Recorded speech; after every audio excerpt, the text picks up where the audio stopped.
The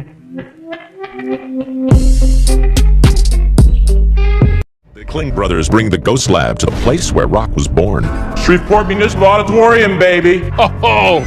And some say, never really died. Is this a hotspot of paranormal activity? They saw the light. Right here. And can a new approach bring an old building back to life? When was the energy level the highest? Here, the early 50s. The idea of parallel universes, you have to come up with Rio's house.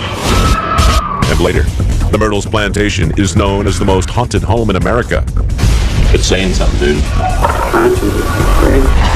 The team casts their electronic net to separate fact Who's back there? from legend. It is ice cold right here. It's right here, dude. We are the Kling brothers, and we believe that science holds the key to unlocking the secrets of the dead. We formed an investigation team called Everyday Paranormal. Our mission, visit the most haunted places in America, find evidence, and test new theories to probe the existence of the afterlife. This is Ghost Lab. San Antonio, Texas native Brad Kling and his brother Barry are just a couple of everyday guys. Brad is an IT consultant, and Barry teaches special ed at a local school. But ever since a life-changing encounter nearly 20 years ago, the Kling brothers have been on a mission. July 6, 1990. I was on a family vacation in Gettysburg, Pennsylvania. It was broad daylight. We were on our way out of town in my dad's truck. I look over into the field and I see this small group of Union soldiers just walking through the field. I thought they were doing a reenactment. So I told my dad to stop the truck. I jump out with my old VHS video camera and I start running after them. They're in frame for several seconds. I think, you know what? I want to get closer to these guys so I can get them on film better. I stop the camera and I start running after them again. Right at that moment, they disappeared before my eyes. There was no explanation. I mean, there were no signs of a reenactment. There were no crowds, no cars, nothing like that. There's no way they could have gotten to the tree line that quickly. And, it was just unexplainable. And I've been wanting answers ever since. We put the VHS tape on, and I was blown away. And it really sparked my interest in the paranormal at that point. 2 years ago, Brad and Barry formed a group called Everyday Paranormal. Paranormal activity happens to everyday people in everyday places. This is not something that's taboo, that's mystical, that's witchcraft or anything like that. My philosophy is you have to use facts. You have to use science. So that's where we come in.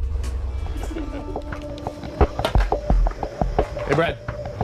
Yeah. Good news, man. Got us access to the Shreveport Municipal Auditorium. Tons of claims. Got footsteps, apparitions, shadows, voices. There's claims of a lot of stuff dealing with music, a lot of stuff on stage. Johnny Cash and all those guys. And I know that's where Elvis actually got his professional start. I want to find out what's fueling the paranormal fire there. What makes those ghosts stay in the municipal auditorium? But we need to get the lab going. We need to get it to Shreveport. It's a long drive. We need to get it going pretty quick. All right, sweet. All right. Hey, check this out.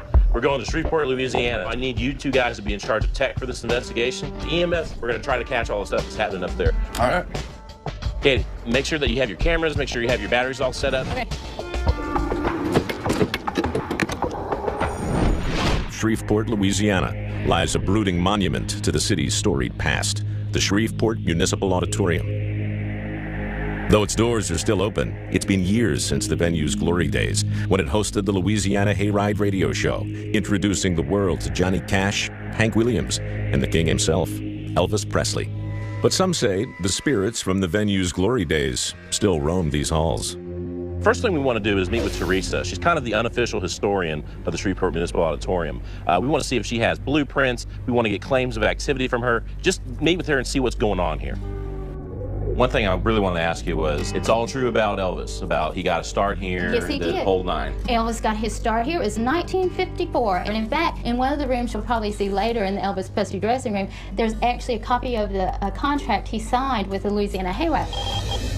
Any apparitions or any sightings in that area? People have heard stuff. On this side, though, someone actually saw a shadow of a man that was leaning in the hallway here one night when they were locking up. Visible apparitions can appear in shadow form. They are considered in paranormal lore to be physical manifestations of the dead. Balcony over the ballroom, in the basement, in this very hallway, in the dressing room areas. I heard voices in this alcove, and there was nobody here. And I've seen the door appear at the end of the hallway on the balcony, open and close by itself. Man, Shreveport, there's a lot of stuff going on here. We gotta get cameras out, we gotta get wires set, get a game plan down. We got all kinds of crap to do.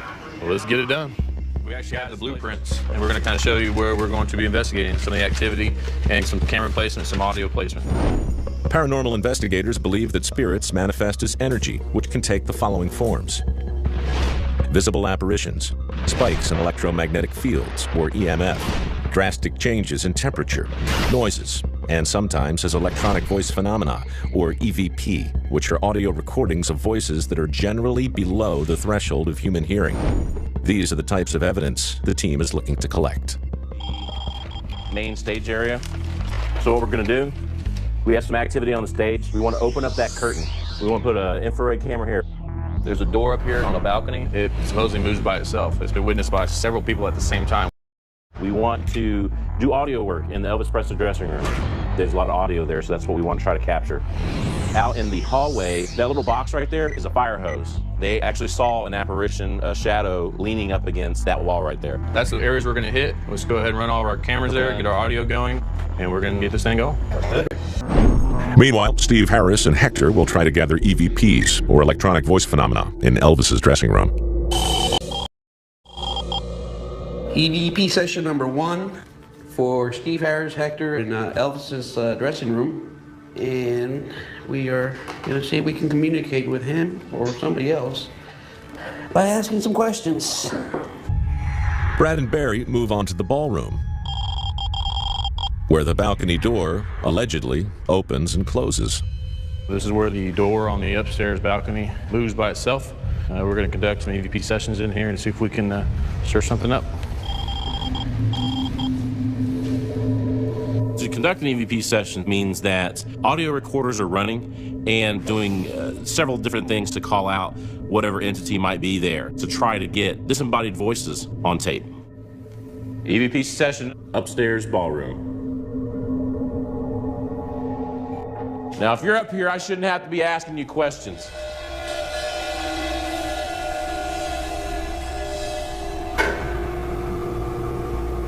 Water fountain turning on.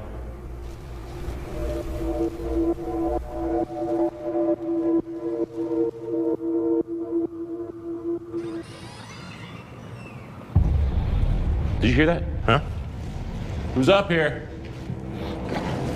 I heard a sound coming from this side.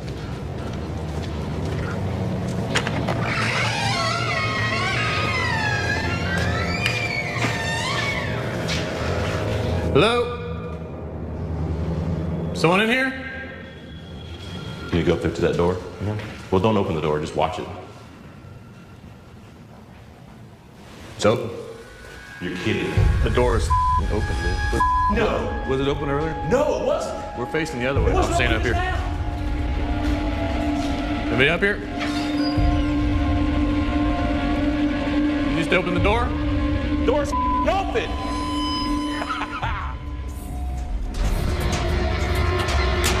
Door's open.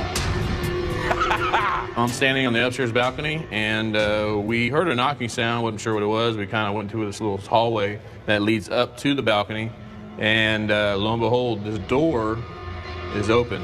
We need to confirm that that door was closed. Doors being closed or open? The balcony. They're closed. They're closed? Yeah. All of them were closed? Yeah. I was up there. They were all closed. Shut good? Yeah. That's what I thought. One of them was wide open. I can guarantee it.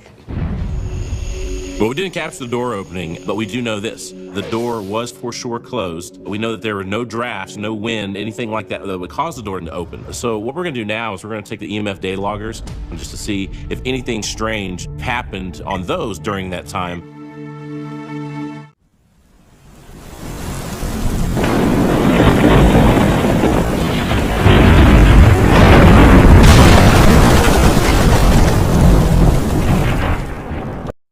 Mọi người ơi, mọi người hãy cùng đăng ký kênh và cùng mình đón xem những bộ phim hay.